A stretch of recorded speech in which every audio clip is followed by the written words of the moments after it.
Alhamdulillahirabbil alamin wassalatu wassalamu ala nabiyyina Muhammadin wa ala alihi wa ashabihi wa man tabi'ahum bi ihsanin ila yaumiddin. Asyhadu an la ilaha illallah wahdahu la syarika lah wa asyhadu anna Muhammadan abduhu wa rasuluhu la nabiyya ba'dah.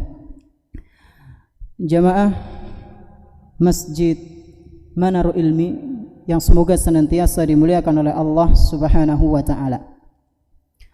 Para ulama kita rahimahumullahu ta'ala jami'an, mereka mengatakan bahwa dunia itu adalah darul bala.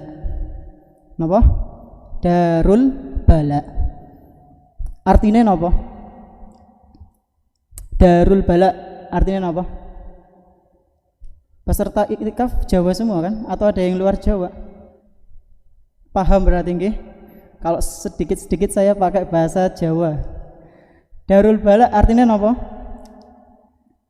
Tempat ujian. Tempatnya ujian, tempat yang tidak mengenakan, itulah sifat dunia. Ini kata mereka. Dan terbukti mboten Pak? Terbukti? Jenengan berarti selama berapa tahun, puluhan tahun di dunia merasa kurang nyaman? Akeh bahagianya apa akeh sengsarane? Dua-duanya alhamdulillah. Dan ini terbukti Pak Bu, secara umum ya, memang kita rasakan dunia itu subhanallah ujiane ora rampung-rampung. Wingi anake wis rampung gari bojone, wis rampung tinggal wong tuane, wis rampung tinggal tanggane, terus menerus. Dan ini kita rasakan. Kenapa kita merasakan? Karena kita salah satu makhluk yang hidup di dunia. Dan makhluk yang hidup di dunia, terutama manusia, pasti akan merasakan yang namanya kelelahan, keletihan terus menerus. Laqad khalaqnal insana fi kabadin. Sungguh kami, kata Allah Subhanahu wa ta'ala, menciptakan manusia dalam keadaan susah payah, terus menerus dalam keadaan tidak merasa nyaman ya, seringnya seperti itu. Nah jamaah rahimani wa rahimakumullah, timbul pertanyaan. Kita sepakat dunia ini tempat yang penuh dengan ujian cobaan. Pertanyaannya Pak Bu, apakah semua orang itu mendapatkan ujian atau ada yang tidak? Semua? Para nabi dan rasul juga berarti? Masya Allah, bahkan mereka jauh lebih berat ya. Jadi enggak apa itu lah, nabi dan rasul kan orang istimewa ya, orang oleh ujian orang. Justru mereka lah orang-orang yang mendapatkan ujian paling berat. Suatu hari Rasulullah sallallahu alaihi wasallam pernah ditanya, "Ya Rasulullah, ayyun nasi asyaddu bala?" Wahai Rasul, ya Rasulullah, wahai Rasulullah, ayyun nasi asyaddu bala'an? Siapakah manusia yang paling berat ujiannya wahai Rasul? Maka kata Nabi sallallahu alaihi wasallam, al-anbiya'u summal amsal fal amsal, yaitu para nabi dan orang-orang yang semisalnya, orang-orang saleh, orang-orang beriman, para ulama ya, dan mereka yang berusaha menjalankan sunnah ya. Jamaah rahimani wa rahimakumullah, setelah kita mengetahui bahwa dunia ini penuh dengan ujian dan cobaan, bahkan orang-orang istimewa di sisi Allah Subhanahu wa ta'ala pun gak lepas dari yang namanya ujian. Apa maning? Dewek kula lan panjenengan. Para nabi dan rasul saja mereka mendapatkan ujian dari Allah Subhanahu wa ta'ala, apalagi saya dan panjenengan kita. Tentunya kita pasti jelas mendapatkan ujian dari Allah Subhanahu wa ta'ala. Dan jemaah rahimani wa rahimakumullah, inilah pembahasan kita pada kesempatan yang berbahagia kali ini. Apa itu Ustaz? Yaitu mengenai bagaimana tips atau langkah supaya kita bisa menikmati dalam tanda kutip menikmati dalam tanda kutip ujian-ujian dan cobaan yang Allah Subhanahu wa taala berikan kepada kita. Kita akan mencoba menggali langkah-langkah bagaimana supaya kita menikmati dalam tanda kutip ujian atau cobaan yang Allah Subhanahu wa taala berikan kepada kita. Karena waktunya terbatas, kami hanya membawakan 5, sebenarnya lebih dari 5 Pak Bu. Kami hanya membawakan 5 saja dan secara ringkas. Langsung saja yang pertama, ketika Allah Subhanahu wa taala memberikan ujian kepada kita Pak Bu, memberikan cobaan kepada kita, maka hal pertama yang sudah seharusnya kita hadirkan dalam jiwa kita adalah istirja'. Napa? Istirja'. Apa itu? Siapa yang tahu istirja itu apa? Angkat tangan coba. Nggih, monggo. Ya, kita akan kembali. Ucapannya bagaimana? Inna lillahi wa inna ilaihi raji'un. Hadiah mau? Masya Allah. Alhamdulillah nggih. THR. Jazakallahu khair. Yaitu ucapan inna lillahi wa inna ilaihi raji'un. Sesungguhnya kami ini adalah milik Allah dan sesungguhnya kita ini pasti akan kembali kepada Allah Subhanahu wa taala. Jemaah rahimani wa rahimakumullah.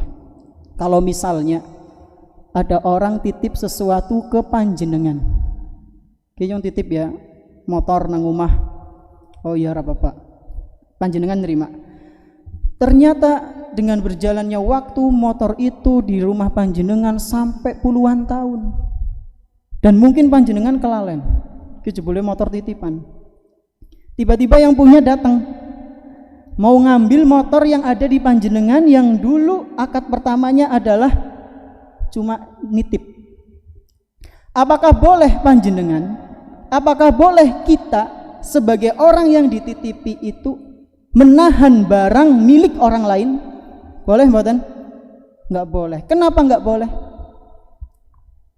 Karena itu bukan milik kita, itu miliknya orang lain.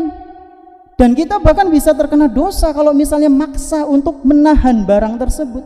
Kenapa dosa? Loh, itu bukan milik kita ya, itu miliknya orang lain.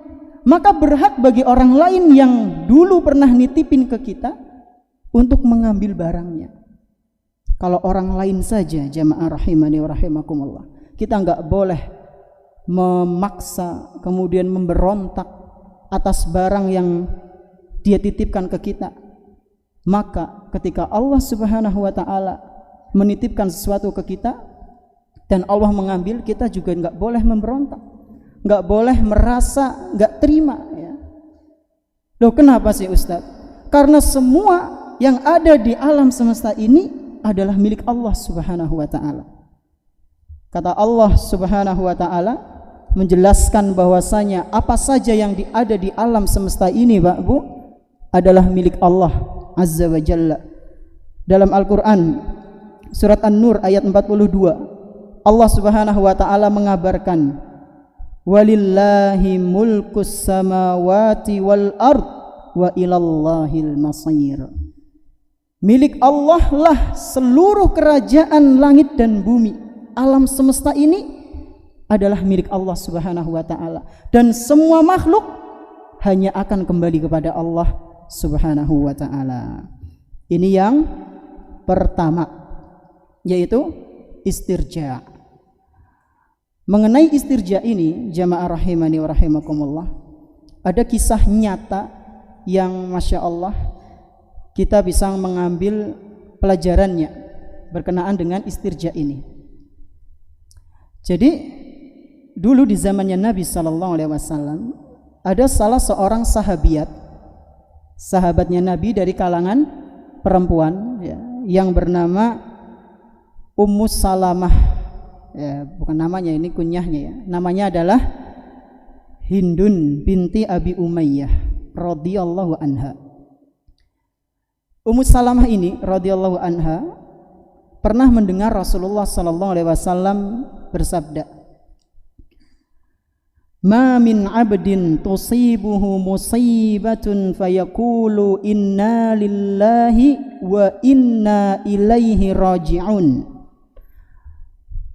Setiap hamba yang tertimpa musibah, kemudian dia mengucapkan inna lillahi wa inna ilaihi raji'un, Allahumma jurni fi musibati wa akhlif li khairan minha.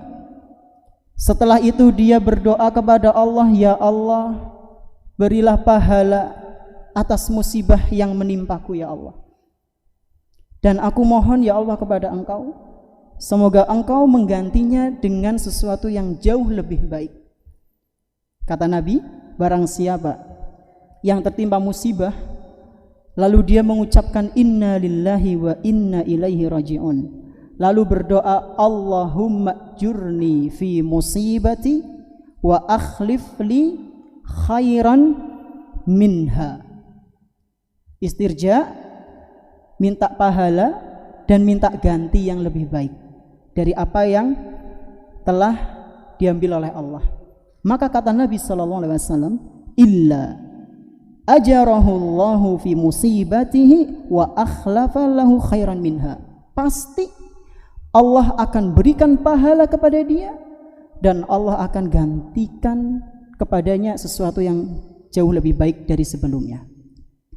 Nah, ketika itu Ummu Salamah radhiyallahu anha tertimpa musibah. Apa itu musibahnya?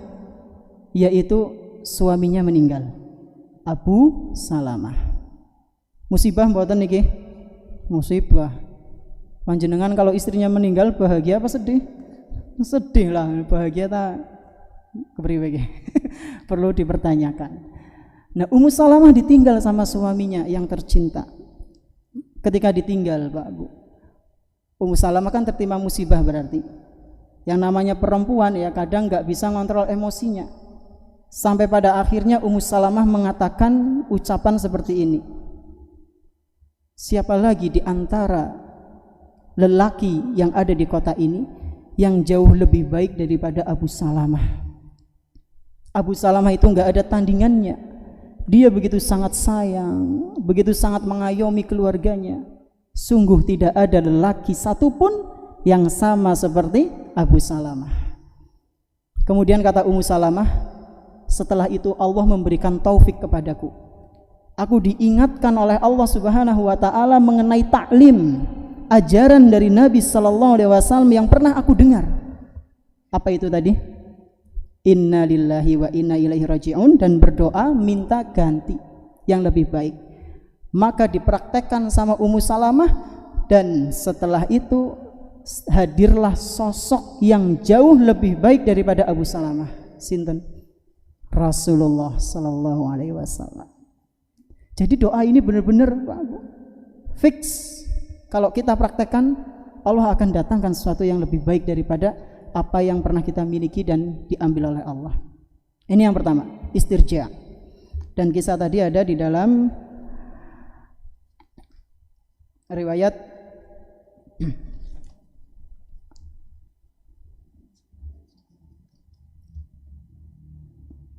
saya nggak nulis nih, lupa qadar Allah ya. Kalau nggak salah Muslim atau Bukhari ya. Coba nanti panjenengan cek ya. Ini yang pertama, istirja ya, istirja. Kemudian yang kedua yaitu bersabar. Yang kedua adalah bersabar.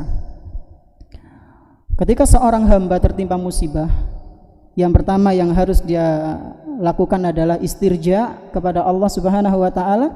Lalu yang kedua berkaitan dengan yang pertama, bersabar. Wis istirja tapi ora sabar ya pada baik ya. Bersabar. Dan yang namanya bersabar niku Pak Bu, kadang sebagian dari kita bahkan sing ngomong ya kadang-kadang ya mempraktekkan sabar itu masih keliru kadang ya. Misal sandalnya hilang, iktikaf 10 dina, 10 hari di Masjid Manarul Ilmi, sandalnya hilang. Biasanya apa yang kita lakukan? Muncul-muncul di situ, ya, mencari sambil muncul-muncul grunyem, iki kayane tekjok nang ngene ku ya, ilang. Ora beres ki panitiane ini. Wis muter-muter masjid sampai 10 kali, wis lah sabar bae. Ini keliru apa benar? Kurang tepat, keliru. Sabar terus gimana Ustaz?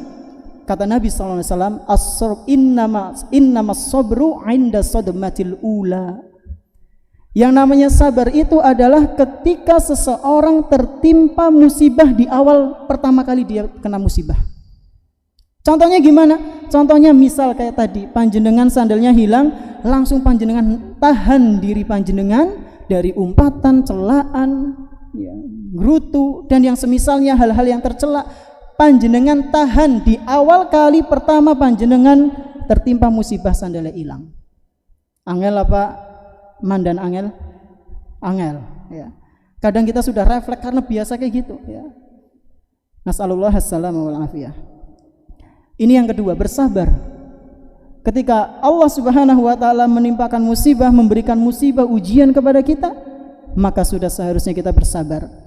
Selain akan membuat diri kita lebih menerima dengan ketetapan Allah, kalau kita benar-benar sabarnya Pak Bu karena Allah Subhanahu wa taala, maka Allah akan sediakan pahala yang luar biasa, tanpa batas, tanpa batas. Kata Allah Subhanahu wa taala, innama yuwaffas sabiruna ajrahum bighairi hisab. Sesungguhnya hanya orang-orang yang bersabarlah yang akan mendapatkan pahala tanpa batas. Berarti langkah hitungan nih. Ini dalam Al-Quran surat Az-Zumar ayat 10. Kan ada pahala amalan yang pahalanya itu dihitung 10, ya. Man jaa'a bil hasanati falahu asyru amsalihha. Barang siapa yang melakukan kebaikan, maka dia akan mendapatkan pahala 10. Kan ada hitungannya. Nah kalau sabar itu bighairi hisab, enggak ada hitungannya Pak. Maka bersabarlah. Ini yang kedua. Yang ketiga, husnudzon. Kenapa? Yang ketiga, husnudzon. Apa itu husnudzon? Berbaik sangka. Berbaik sangka kepada siapa? Kepada Allah Subhanahu wa taala. Ya. Berbaik sangka kepada Allah Subhanahu wa taala. Dan jemaah rahimani wa rahimakumullah, husnudzon ini kata para ulama itu bisa menenteramkan jiwa. Orang yang sering berhusnudzon, mengedepankan persangkaan baik kepada saudaranya sama muslim, hatinya akan selalu tenang. Kata para ulama, ihsanudzonni bil muslimi mimma yurihun nafs.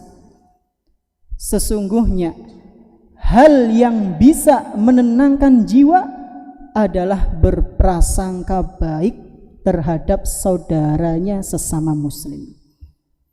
Panjenengan pengen hidupnya tenang, utamakan prasangka baik daripada prasangka buruk terhadap saudaranya panjenengan. Panjenengan pengen hidupnya gemerungsung itu apa?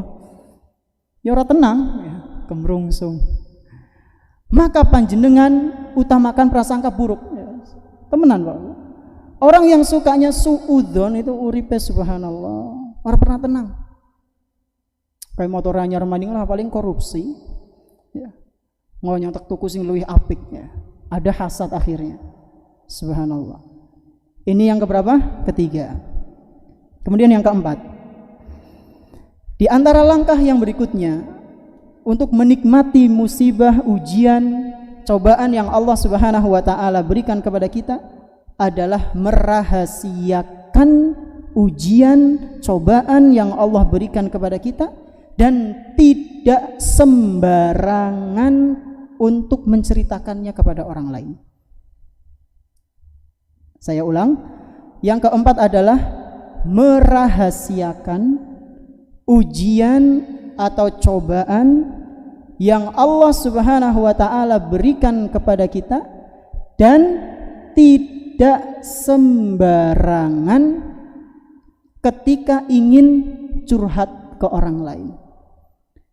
Kenapa nggak boleh sembarangan Ustadz? Karena nggak setiap orang itu Pak Bu, ketika kita menyampaikan, menceritakan musibah, ujian yang kita dapatkan, belum tentu orang yang mendengarkan keluh kesah kita, curhatan kita itu ikut sedih. Bahkan mungkin ada yang sampai seneng, girang, akhirnya sing tak golet nemu siki syukur nang dalam hati. Kira-kira ada nggak yang seperti itu? Ada. Ternyata selama ini dia bertopeng di hadapan kita, aslinya pengen kita itu celaka. Maka sebisa mungkin kita sembunyikan, jangan sampai dilihatkan ke orang. Dan kalaupun kita mau cerita, terutama yaitu ke Allah Subhanahu wa taala, kemudian ke orang-orang yang terpercaya, ustadz atau sahabat yang memang sudah dikenal ya. Kemudian yang terakhir, kelima. Maghribnya jam pinten nggih? Sebentar lagi berarti. Ya, yang terakhir ini. Yang kelima adalah tanamkan dalam dada kita, dalam diri kita, seyakin-yakinnya bahwa Allah Subhanahu wa taala memberikan sesuatu itu di waktu yang tepat, dan Allah memberikan sesuatu yang kita butuhkan, tidak sekedar kita inginkan. Panjang ya, saya ulang. Tanamkan dalam diri kita bahwasanya kita harus yakin, seyakin-yakinnya ketika Allah Subhanahu wa taala menetapkan sesuatu, memberikan sesuatu ke kita, atau ketika kita minta kepada Allah kok serasa belum dikabulkan sama Allah, yakinlah Allah akan memberikan sesuatu yang kita butuhkan, tidak sekedar yang kita inginkan, dan Allah akan memberikan di waktu yang tepat, bukan sekedar cepat. Karena terkadang yang cepat itu belum tentu tepat. Dan ini sudah tepat belum maghribnya? Kalau belum, saya buka pertanyaan. Maksudnya dari saya nggih, panjenengan, bukan panjenengan ke saya nggih. Pertanyaan pertama ini masih ada hadiahnya, monggo panjenengan. Yang bisa jawab saya kasih. Siapa yang bisa menyebutkan 5 langkah tadi tanpa melihat catatan? Monggo. Istirja, sabar, merahasiakan, apa? Musibah. Boleh cerita ke orang lain enggak?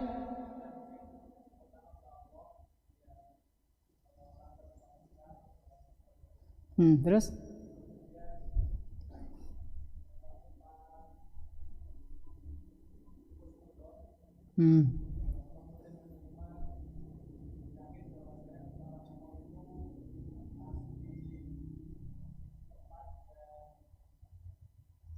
Sesuai dengan kebutuhan. Nah, antum santri bukan? Santri. Dulu nih. Fadhal. Pertanyaan berikutnya, siapa yang bisa membawakan dalil keutamaan orang yang bersabar? Ya, fadhal.